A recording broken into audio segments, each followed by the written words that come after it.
Onse wonderlike Here Jesus. Baie dankie dat ons voor U as die Heilige kan kom buig. En dat ons weet dat U nie net heilig is nie, maar dat U ons ook heilig wil maak. Ons terugbring na die beeld waarin U ons oorspronklik geskep het en bedoel het ons mense moet wees, heilig voor U troon. Ons vra dat U ons nou sal vul met U Heilige Gees, dat U asseblief die bose sal terughou, sal wegstoot uit ons harte uit hierdie kerk uit, en dat U voluit ons so sal vul, dat nie een van ons dieselfde hier sal uitgaan vandag nie. Ons bid dit in ons Jesus se naam. Amen. Baie dankie. Goeiemôre aan elkeen. Het is goed om in die huis van die Here te wees. Het is goed om julle almal te sien. Ons het vandag of vanmôre 'n baie groot en opgewonde verantwoordelikheid, en dit is om ons diakens te orden. En ek gaan vra dat al die diakens en diakonesse asseblief sal vorentoe kom wat nog nie georden is nie. Of julle net hier voor sal kom staan asseblief. Cornelius, jy's eerste vinnig, sit 'n drafstap, goeie voorbeeld van 'n diaken. En dan gaan ons u vra om net so te bly sit, terwyl ons hulle dan opdra, orden, afsonder in die Here. Daar sy, pragtig. Julle kan nog hier staan, hier is baie plek, laat ek so 1 of 2 trappies afgaan. Julle is die myn manne. Kom Letitia, moenie terughou nie, spring op. Daar sy. Ek het nie geweet hier so baie diakens en diakonesse wat georden moet word nie. Maar dis besonders, nê? Dis besonders.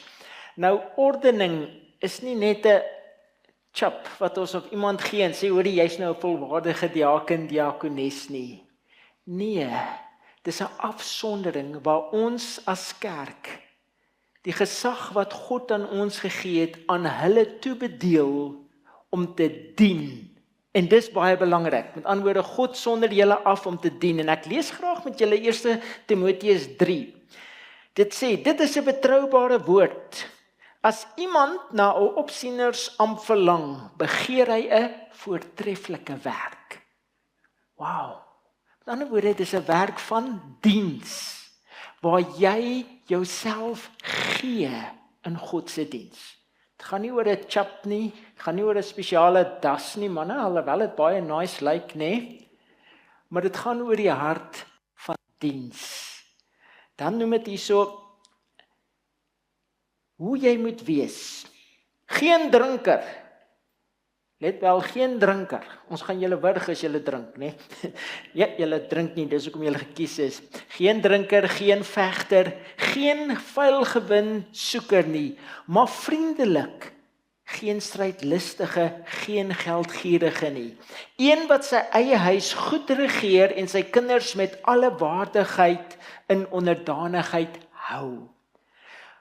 Dan sê dit, maar as iemand nie weet om sy eie huis te regeer nie, hoe sal hy die gemeente van God se sorg dra? Hy moet nie 'n nuweling wees nie, sodat hy nie verwaand word en in dieselfde oordeel as die duiwel val nie. Gelukkig het julle nie een meer niet nie, nê? Die Here het al 'n pad met julle geloop en dis wonderlik. Dan sê dit, maar hy, dis julle, elkeen moet 'n goeie getuienis hê van die buitestanders. So met ander woorde, dis nie die kerkmense wat goed van julle moet praat nie, maar daar buite moet julle dieselfde getroue wonderlike lewe lei, sodat hy nie in veragting in die struik van die duiwel val nie. So moet die diakens waardig wees, nie uit 2 monde spreek nie, nie verslaaf aan wyn, geen vuil gewin soeker nie, manne wat die verborgenheid van die geloof in 'n rein gewete hou. Wow, het julle dit gehoor? Manne, vroue, wat die verborgenheid van die geloof in 'n rein gewete hou. Jou hart moet skoon wees. Jy moet weet wie jy dien, en hoekom jy is, en hoekom God jou geroep het. Dan sê vers 10, en hulle moet ook eers 'n proeftyd deurmaak. Daarna, as hulle onberisplik is, kan hulle dien. Dan die diakens moet manne van 1 vrou wees, en natuurlik van die vrouens van 1 man wees, en hulle kinders in eie huis goed regeer. Want die wat goed gedien het, verkry vir julle 'n eervolle plek en veel vrymoedigheid in die geloof in Jesus Christus. So julle werk nie vir julleself of om gesien te kan word nie. Jy gee jouself vir God in diens van sy kerk. En dis die besonderse voorreg. En mag die Here julle seën. Julle is gekies as diakens. Julle het al 'n geruime tyd diens gedoen. Nou gee die kerk sy gesag aan julle. En toevallig as jy georden is as 'n diaken, hoef jy nooit weer georden te word nie. Jy bly 'n diaken. Al gaan jy na 'n ander kerk toe, jy's geordende diaken, jy bly 'n diaken. Jy hoef nie weer georden te word nie. Maar jy bly daai verantwoordelikheid hou. En mag God julle seën en afsonder. Ek gaan vra dat ons so 'n bietjie nader staan en dat die ouderlinge van hierdie gemeente asseblief net om julle kom staan. As ouderlinge asseblief, al die geordende ouderlinge, as julle net vorentoe kom en dan net so 'n kringetjie om hulle sal maak. Julle moet nou nog nader staan. Sommige net hier kort teen mekaar so 'n kringetjie, kom staan Martin, kom staan jy hier by my. So om daar sy, dan maak ons so 'n kringetjie en ek gaan vra dat die ouderlinge net om julle staan, ook 'n kring maak, waar u net een hand om die broeder lê en een hand op die diakens asseblief. OK. Sybrand, jy moet so wees dat jy kan vertaal, nee, so reg, so dat hulle jou kan sien. Goed, kom ons maak die oë toe. Ons Here Jesus, baie dankie dat u nietige mense soos ons roep in u diens. En Here, dankie vir elke kosbare diaken en diakones wat u geroep het. Maar meer nog, Here, dankie dat u ons nie net roep nie, maar dat u ons ook afsonder. Dat u ons deur die Heilige Gees vul en ons toebedeel met talente van diens om u en u kerk te dien. Ons is nie uit ons eie uit nie, ons kan dit nie doen nie. Here, ons kan nie eers altyd vriendelik wees as 'n ou tannie met ons kwaad is nie. En ons kan nie altyd wil doen nie. Maar Here, as ons weet dat u ons afgesonder het, u ons geroep het, en dat u ons toebedeel het, hoe kan ons anders as om vir u te werk? En ek wil vra dat u nou hierdie diakens en diakenesse tot hierdie bediening sal seën. Dat u Heilige Gees op 'n kragtige wyse nou in hulle harte sal invloei en die gees van diensbaarheid in hulle harte sal bewerk. Dat dit 'n vreugde sal wees om u naam groot te maak, deur selfs die toilette skoon te maak. Dat u naam groot sal wees in elke plig wat hulle doen, want hulle werk nie vir hulle self nie, maar vir u. Mag u hulle afsonder nou tot hierdie belangrike taak wat u hulle geroep het, om siele redders vir u te word. Mense wat kan getuig van die hoop van Jesus Christus in hulle eie harte, en dat u hulle sal help om so te skyn, dat hulle 'n lig sal wees in hierdie gemeente, maar ook waar hulle bevind, sodat mense Jesus sal kan sien in hulle harte. Ons bring hulle nou na u toe, en ons sonder hulle af op die gesag van u woord, en ons bid dit in ons Jesus, ons verlosser se kragtige naam. Amen. Amen. Baie dankie. Mel, ek dink jy die sertifikate, so kom ek wens julle geluk hier, dan stop julle net daar verby, of bly staan, melk gaan sommer vir julle hier gee, want julle is baie hoor. Die Here seën, mag die Here julle gebruik, en Sebastian, alles, jy het 'n groot werk, mag die Here jou lei in jou gesin. Daar sê, ag ek kan julle 'n drukkie gee, dit is mos my voorreg. Here seën en vasstaande genade. Vastaan, as hy Michelle, as hy iets. Dat ek net vir Bjorn hierso, baie geluk, Bjorn, mag die Here jou seën. Baie geluk, Here seën en vasstaande genade. Ek vra u so lank om vir ons skriflesing te blaai na 1 Kronieke, Koningskronieke. Raak ek nou self te mekaar hier. So 1 Kronieke 21 vers 8. Toevallig baie dankie dat jy almal gekies het om vandag hier te wees. Jy kon gekies het om by die viswater te kon gewees het vandag, maar ek is bly jy het nie. Mag die Here u seën en 'n besonderse wyse vashou. Kom ek lees vir 1 Kronieke 21 vers 8, ek lees vir die ou vertaling uit. Toe sê Dawid tot God, ek het swaar gesondig, dat ek hierdie ding gedoen het, maar vergeef tog nou die skuld van u knegt, want ek het my baie besondig. Het jy al gevoel u het baie gesondig? Daar's hoop vir u. Ons boodskap vanoggend is getiteld Die groot gevolge van klein sondetjies. Die groot gevolge van klein sondetjies. Ek wil vanmôre begin deur u 'n vraag te vra. As u aan koning Dawid dink in die Ou Testament, wat dink u was koning Dawid se grootste sonde gewees? Wat dink jy, wat was daai groot sonde van koning Dawid gewees? Wel, dadelik kom Dawid se oorspel met Batseba by ons op, waar hy selfs haar man Uria laat vermoor het. Dis tog die groot sonde van Dawid waarmee die meeste mense vandag nog vir Dawid, koning Dawid assosieer. Stem jy saam? Ja. Maar tog, in my oë, was daar 'n baie groter sonde waaraan Dawid skuldig was, of althans wat se gevolge die hele Israel getref het. Jy sien, Dawid se sonde met Batseba het wel sy koningskap beïnvloed.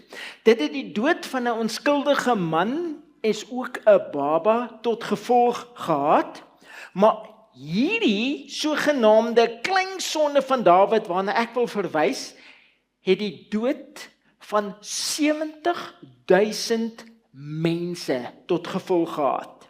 En wat dit nog erger maak, was dat Dawid se sonde met Batseba was beplan. Nee, dit was beplan. Dawid het die detail uitgewerk, hy het alles mooi slim beplan, maar hierdie klein sonde van Dawid, waarna ek vanoggend gaan verwys, skyn amper om soms so op die ingewing van die oomblik te gewees het. Hier in die Ou Testament, in 1 Kronieke 21, vertel dit vir ons waar koning Dawid hierdie begeerte ontwikkel om Israel te tel, sodat hy kan weet hoe sterk hulle as volk is. En as gevolg van hierdie eenvoudige, skynbare daad, breek daar 'n groot pes onder die volk uit met drastiese gevolge. Nou, op hierdie stadium in die geskiedenis was Dawid sterk gevestig in sy koningskap. Hy is sterk en Israel het opgegroei onder sy leiding as 'n magtige nasie wat natuurlik al sy onmiddellike vyande onderwerp het. En hier op sy sterkste, onthou, Dawid was hier op sy sterkste, kom die versoeking. Ek is sterk, maar hoe sterk is ek in werklikheid? Ek is sterk, maar hoe sterk is in werklikheid? En hy val vir die sonde om Israel te laat tel. Met ander woorde, sy motief hoekom hy Israel wil laat tel het, was nie bloot om te weet hoeveel mense daar is in sy weermag wat hy nou kan monster as die vyand teen Israel optrek nie. Nee. Sy motief was, hoe sterk is ek? Hoe magtig is ek? Tot wat is ek alles in staat deur so 'n groot weermag? Nou Israel se ware krag en mag en sterkte was natuurlik in wie te vind? Slegs in God. Nie waar nie? slegs in God te vind. Maar op die ingewing van die oomblik verlei Satan vir Dawid om sy oë van God sy ware krag en sterkte af te haal, net soos wat hy met ons vandag doen, en dit te fokus op die hoeveelheid manne wat hy in 'n weermag kan hê en kan monster. Van hoe sterk my weermag is, hoe sterk my volk is waarvan ek koning is. Eenvoudig gestel, Dawid se ware sonde was in werklikheid hoogmoed. Hoogmoed. 1 Kronieke 21 vanaf vers 1 sê vir ons, en jy kan dit asseblief in die Bybels volg met my, ons gaan baie lees in hierdie gedeelte. 1 Kronieke 21 vanaf vers 1 sê vir ons, toe het Satan teen Israel opgetree en Dawid aangehits om Israel te tel. Het jy dit? Satan het Dawid op om hierdie ding te doen. En Dawid het aan Joab, die owerste van die volk, gesê, gaan tel Israel van Berseba tot Dan en bring vir my berig dat ek hulle getal kan weet.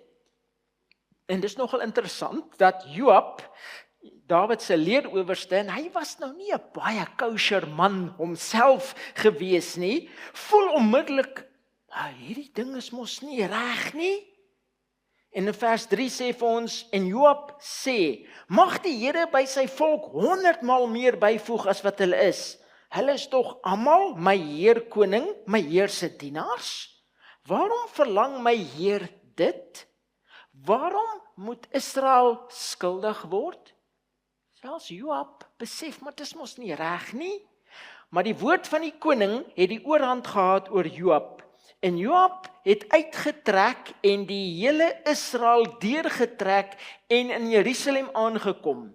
En Joab het die getal van die volkstelling aan Dawid gegee en die hele Israel was 1100.000 man wat die swaard uittrek en Juda, net die volk Juda alleen, 470.000 man wat die swaard uittrek.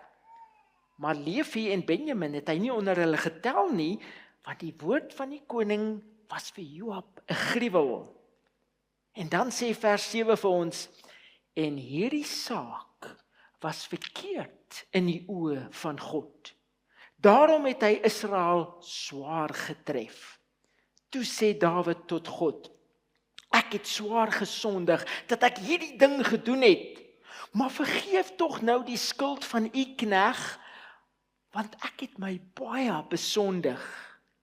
En die Here het met Gad, die siener van Dawid, met ander woorde die profeet, gespreek en gesê, gaan heen en spreek met Dawid en sê, so spreek die Here, 3 dinge lê ek jou voor. Kies vir jou een daaruit, dat ek dit aan jou kan doen. Toe kom Gad by Dawid en sê vir hom, so spreek die Here, kies vir jou, of 3 jaar lank hongersnood, of om 3 maande lank om te kom vanweë jou teenstanders, deurdat die swaard van jou vyande jou inhaal, of 3 dae lank die swaard van die Here, naamlik 'n pes in die land, deurdat die engel van die Here verderf aanrig in die hele grondgebied van Israel. Oorweeg dan nou watter antwoord ek my sender moet bring.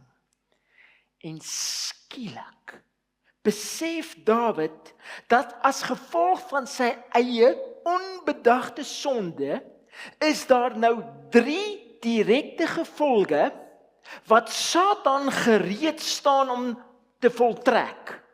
3 dinge wat Satan nou mag het om te doen. Maar God in sy groot liefde en genade beperk dit tot net 1. Net 1.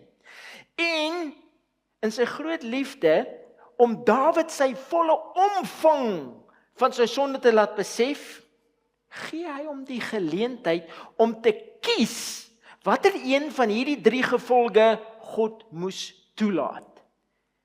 En wat 'n keuse. Wat 'n keuse. Ek bedoel, as dit u was, watter een van hierdie 3 sou jy gekies het? As dit nou jy was, watter een sou jy gekies het? Ek bedoel, hulle is almal ewe erg verskriklik. Maar tog in sy keuse kom daar 'n karaktereienskap van Dawid na vore, wat bewys dat hy werklik 'n kind van God is, as hy sê in vers 13, daarop sê Dawid vir God, ek is baie benoud, laat my tog in die hand van die Here val, want sy barmhartighede is baie groot, maar laat my in die hand van mense nie val nie. En is dit nie vir ons 'n wonderlike voorbeeld om eerder te kies om met ons sondes in berou in die hand van die Here te val en die gevolge van ons dade te dra, as wat dit is om met ons sondes in die hand van Satan, die hand van die duiwel te wees en dan jou gevolge te moet dra nie. In vers 14 sê vir ons, en die Here het 'n pes onder Israel beskik, en van Israel het daar 70.000 man geval. En God het 'n engel na Jerusalem gestuur om dit te verwoes. En terwyl hy dit verwoes, het die Here dit gesien en dit het hom berou oor die onheil, en hy het aan die engel wat die verwoesting moes aanrig gesê, genoeg, trek nou jou hand terug. En die engel van die Here het by die dorsvloer van Ornan, die Jebusiet, gestaan. Toe Dawid sy oë opslaan, sien hy die engel van die Here staan tussen die aarde en die hemel, met sy ontblote swaard in sy hand oor Jerusalem uitgestrek. Daarop val Dawid en die oudstes met rouklere bedek op hulle aangesig.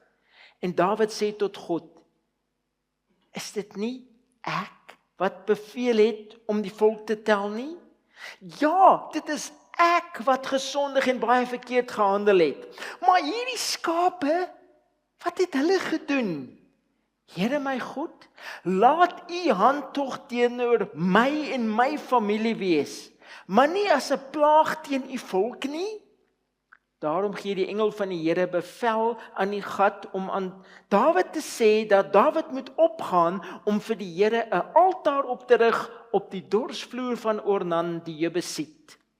En dan sê vers 26 vir ons, en Dawid het daar vir die Here 'n altaar gebou en brandoffers en dankoffers gebring, onderwyl hy die Here aanroep, het hy hom met vuur uit die hemel op die brandofferaltaar geantwoord. En die Here het die engel beveel om sy swaard weer in sy skede te steek, en daarmee het die plaag opgehou en Israel was weer veilig. Nou, ek weet nie van u nie, maar toe ek hierdie gedeelte gelees het, sê ek vir myself, wat 'n verskriklike gevolg van een onbedagsame daad van hoogmoed. Wat 'n verskriklike gevolg van net, ek wil amper sê so klein bietjie hoogmoed. Wat 'n gevolg van 'n sogenaamde klein ou sondetjie.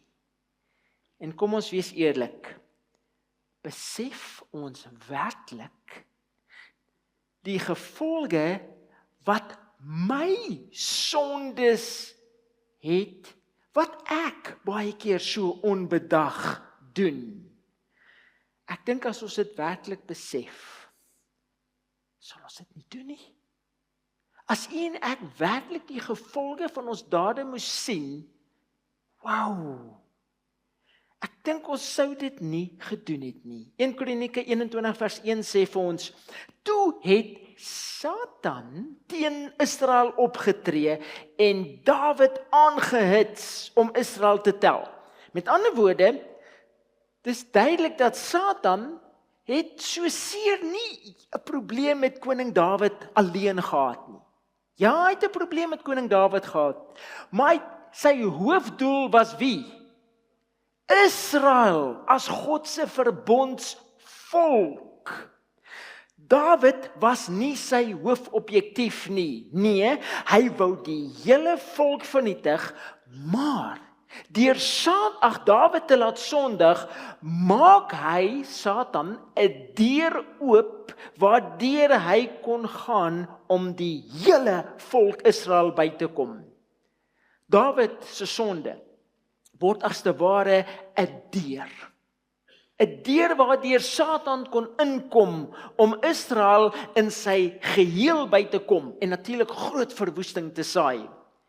En dit fokus dadelik ons aandag op die dodelike, uiters dodelike gevolge van sonde. En dit is iets wat u en ek nie moet mis nie.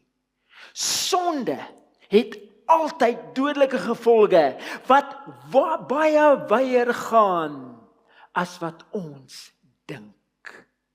U weet, dit maak vir ons sin dat as ek sondig, ek ook die gevolge van my dade dra. Dis tog in ons oë regverdig. Stem jy saam? Stem jy saam? Ek wil as ek sondig dat ek die gevolge van my dade dra. Ek doen iets verkeerds en ek dra die gevolge daarvan. Ek sondig, ek ly.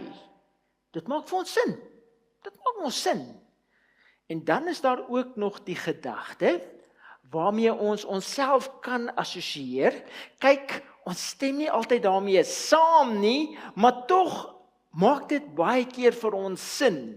En dit is dat ons familie en ander mense ook onskuldig kan ly as gevolg van my sonde. Byvoorbeeld, sê nou ek verloor my hier in die gemeente terwyl ons nou hier uitstap met iemand, een van my lidmate, en ek gryp jou in jou keel en ek wurg jou. Dis nou net 'n illustrasie, asseblief, niks andersters nie. Maar sê nou ek wurg jou, en ek wurg jou nou werklik, en jy's dood. Wat gaan gebeur met my? Wat gaan gebeur? Onmiddellik gaan hulle my tronk toe stuur, hulle gaan my verhoor, en hulle gaan my heel waarskynlik lewenslang tronk toe stuur. Nee, dis mos reg. Met ander woorde, ek ly as gevolg van my dade. Dis reg, nee, ek ly as gevolg van my dade. Stem jy saam?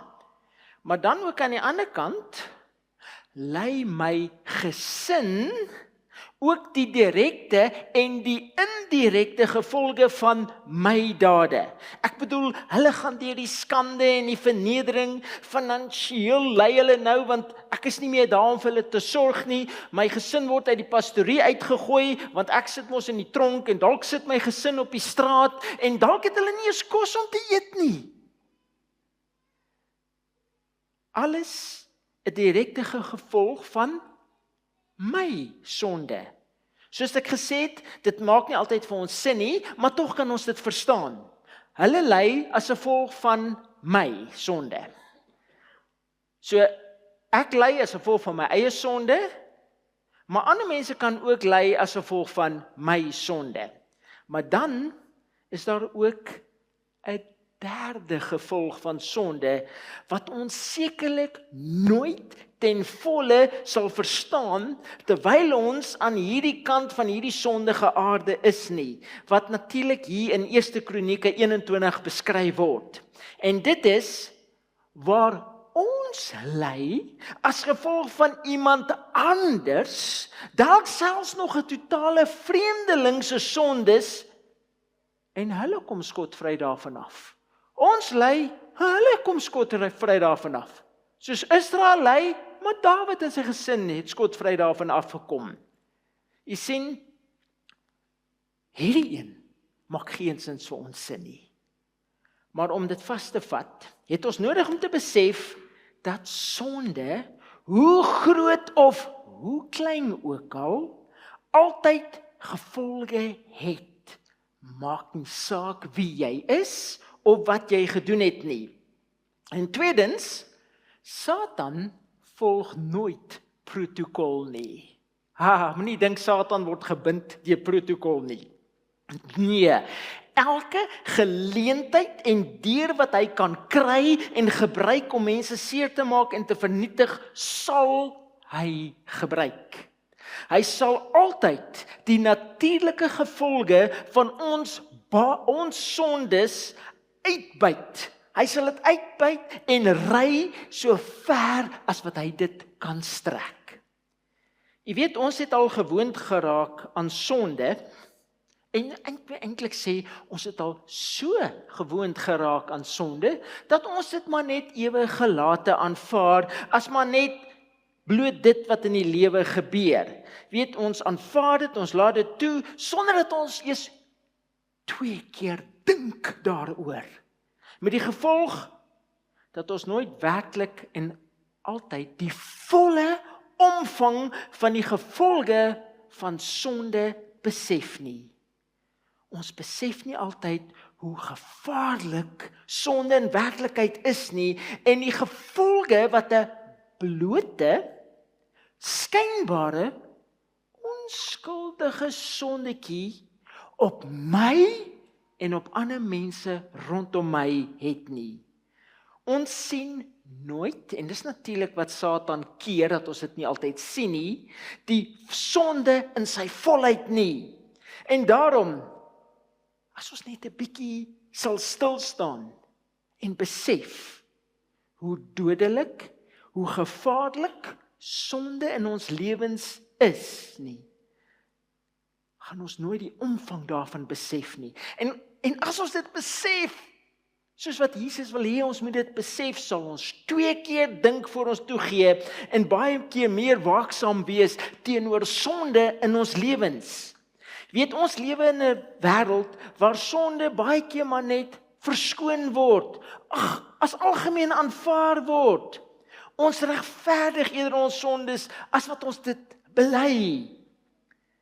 Nou jy sien, Satan se doel om jou te laat sondig is nie altyd so seer om net jou by te kom nie, maar ook daardeur 'n deur oop te maak om jou familie en ander mense waarvan jy nie eers bewus is nie, by te kom.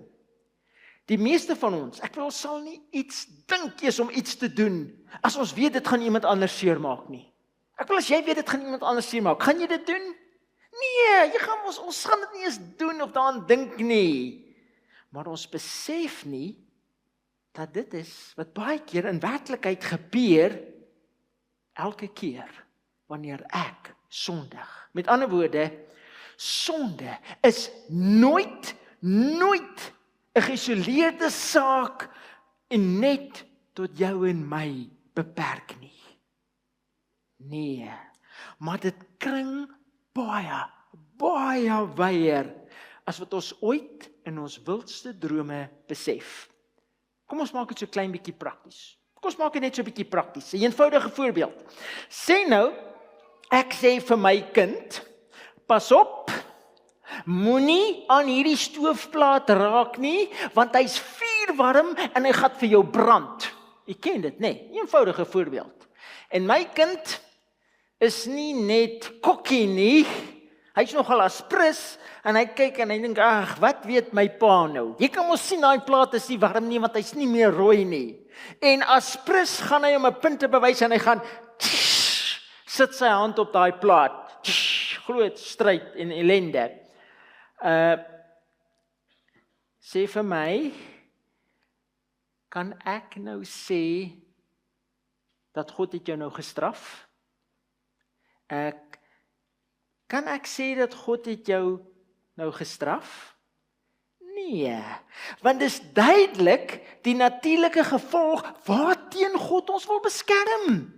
God ken die volle omvang van sonde in sy volle naaktheid, en dit is hoekom God ons sy wet gegee het. Dis hoekom hy vir ons gesê het, moenie. Nie om ons te wil spyt nie, en ons van ons geluk te beroof nie, maar juis om ons te beskerm teen die natuurlike gevolge van sonde. As jy jou hand op 'n warm plaat gaan sit, gaan jy brand. Dit is wat gebeur. Dis 'n natuurlike gevolg. Jy kan nie nou sê, o God straf my nie. Nou kom ons kom terug na ons illustrasie. Nou het my kind sy hand gebrand, of anders gestel, die natuurlike gevolge van sy eie ongehoorsaamheid gelei. Is dit reg? Maar nou sê vir my, as gevolg van my eie kind se eie moeswilligheid, ly net hy? Ly net hy? Nee, wie ly saam met hom? Ons wat hom baie lief het. Ons as ouers gaan onmiddellik deur dieselfde trauma. Ons ly die ongerief, die pyn wat met ons kind se seer gepaard gaan, om nie eers te praat van die mediese onkostes nie. O ja, hy het seer. Maar sien nie, sy seer affekteer ons net so. Dit affekteer ons ook. En net so staan jou en my sonde nooit alleen nie. Dis nooit beperk tot net my en my alleen nie. Maar dit tas hulle ook aan wat ons liefhet en ander mense waarvan ons nie eens bewus is nie. En dit sluit God ook in wat ons oneindig liefhet. En hoe gouer ons dit besef, hoe meer tyd sal ons op ons knieë deurbring en waak teen sonde.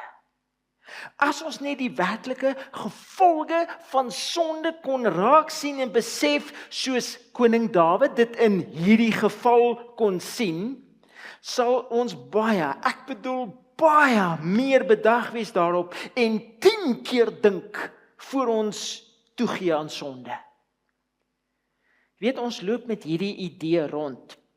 Groot sondes, groot gevolge. Klein sondetjies, klein gevolge. Dis die idee van hierdie wêreld. Met die gevolg, ons waak teen die groot sondes. Maar die sogenaamde klein sondetjies, jy weet, daai dingetjie wat almal deesdae doen, dit kan mos nou nie meer verkeerd wees nie, want ek bedoel, almal doen dit mos, en ag, dit is nog nie so erg nie. Maar dit is nie hoe sonde werk nie. Groot of klein, dit het altyd groot gevolge, naamlik die dood, leer die Bybel op ons. En daarom is dit so nodig dat u en ek altyd met oop oë moet waak teen die sonde, want ons weet nooit wat is Satan se plan daarmee in ons lewens nie. Hoeveel onskuldige mense kry seer as gevolg van my? En in my opinie was dit hierdie sonde wat ook 'n totale ommekeer in koning Dawid se lewe teweeggebring het. Dawid het deur hierdie verskriklike geval, en ek dink dis die rede hoekom dit vir ons opgeskrywe is, die voorreg gehad om die werklike, volle, vernietigende gevolg van 'n eenvoudige klein sondetjie in sy volheid te kan raak sien. Skielik het hy werklik besef hoe Satan sy sonde kon uitbuit om daardeur 'n deur oop te maak om 70.000 mense dood te maak en duisende meer se gesinne seer te maak. En dit het sy hart gebreek. Nooit weer sou hy toelaat dat hoogmoed deel van sy lewe word nie. En dit is dalk die rede hoekom God later vir koning Dawid kon beskryf het as 'n man so na aan sy hart. En dit het my laat dink, wat is die gevolg van my sonde wat ek elke dag so maklik pleeg? Dit help nie om te sê, ag, dit maak niemand seer nie. Niemand sien dit nie. Ag, dit maak ons nou niemand seer nie. Want dit doen. Sonde strek altyd baie wyer as wat ons besef. Wie is die mense wat ly as gevolg van my eie sondige begeertes wat ek so selfsugtig nastreef?